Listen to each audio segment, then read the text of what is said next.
இன்றைக்கி இன்னொரு சிம்பிளான சமையலோடு தான் இந்த வீடியோ ஸ்டார்ட் ஆகுது. வாங்க பார்க்கலாம். சாதமுக்கு சூப்பராக செட் ஆகக்கூடிய மஞ்சப்பருப்பு எப்படி செய்யணும் தான் பார்க்க போகிறோம். ஃபர்ஸ்ட் ஒரு மிக்ஸி ஜாரில் பூண்டு, சீரகம், கருகாப்பில் போட்டு தண்ணி ஊற்றாமல் அரைச்சி எடுத்து வச்சுக்கணும்.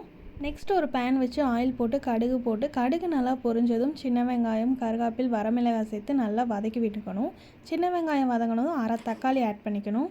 தக்காளி போட்டு ஒரு அளவுக்கு வதங்கினதும் பூண்டு, சீரகம் சேர்த்து அரைச்சி வச்ச பேஸ்ட் ஆட் பண்ணிக்கணும். ஆயில்லையே நல்லா வதங்கினதும் வரமிளகாய் தூள் ஆட் பண்ணிக்கணும். வரமிளகாய் தூள் பச்சை வாசனை போனதும் வேக வச்சுருக்க பருப்பு ஆட் பண்ணிக்கணும். பருப்பு போட்டு நல்லா கலந்து விட்டுக்குவோங்க. கடைசியாக உப்பு ஆட் பண்ணிக்குவோங்க. உப்பு ஆட் பண்ணிவிட்டு செக் பண்ணி பாருங்கள், உப்பு காரம் எல்லாம் கரெக்டாக இருக்கான்னு. எக்ஸ்ட்ரா தண்ணியெல்லாம் ஆட் பண்ண வேண்டியதில்லை. இந்த பருப்பு கெட்டியாக இருந்தால் தான் சூப்பராக இருக்கும்.